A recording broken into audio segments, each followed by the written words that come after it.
Hey, what's going on, everybody? 2022 Honda Ridgeline. Gonna just change this cabin air filter today. So got this just off an Amazon. I haven't done this yet, so we're gonna see what it's like to change this. I think we just pull in on these little tabs here. So if you can see this here, this just flex in each corner. Same thing on this side over here. So you just flex them inward, drop your glove box down. Of course, all my stuff will fall out. That's okay. And now we got our filter compartment back here. So you can see the cabin filter is right here. I don't know if you can see that. Try to get out of the sunlight. The sun's blinding me. Okay, so we got a tab here and a tab here. So I'll just press on those and pull that out. Let's see if I can set you down here. All right. So we're going to just squeeze it in, slide it straight back, supposedly.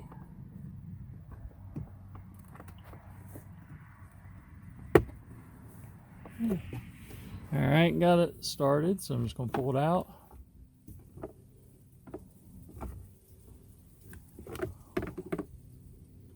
So here we go.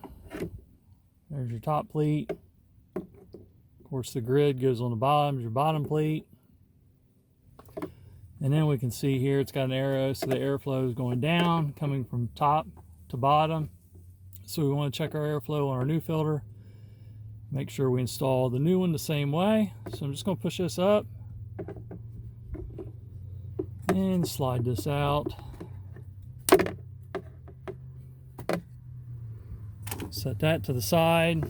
And of course, as you can see, it has a little recess and an indentation lip here. So you got to get your pleat down in there. And it's the same way on the front side. So let me get my new filter open here.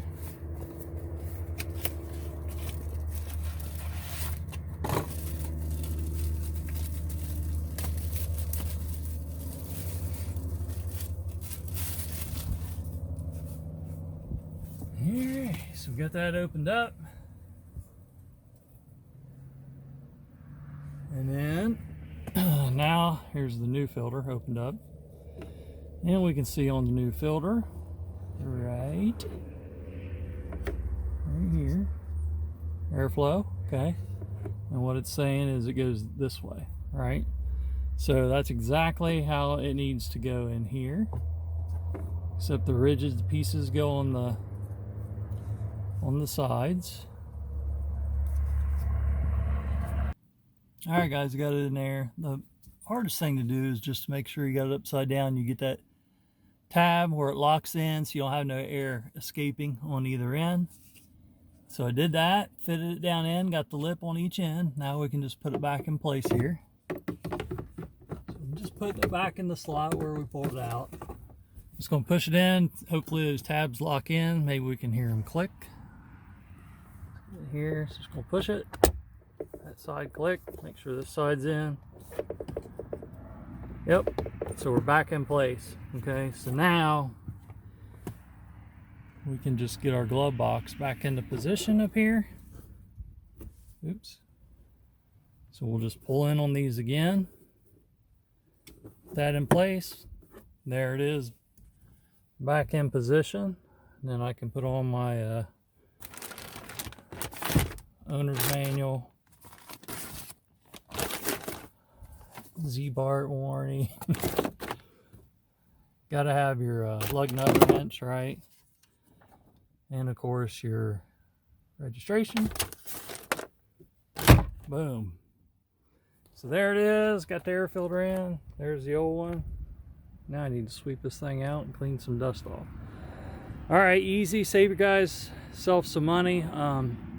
That filter was not dirty at all. I've got 15,000 miles on this truck, so that's when it first starts on the recommendation. I could have went longer, but I wanted to get it over with, see how it went. And I advise buy the Honda filter, the pleats in the right direction.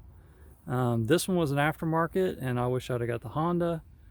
it's just made for your vehicle. You know, get the OEM if you can afford to do so. I didn't think it'd matter, but the fit is important, so it's worth a few extra bucks, my opinion. All right, hope to help. Save some money, do it yourself. See you later.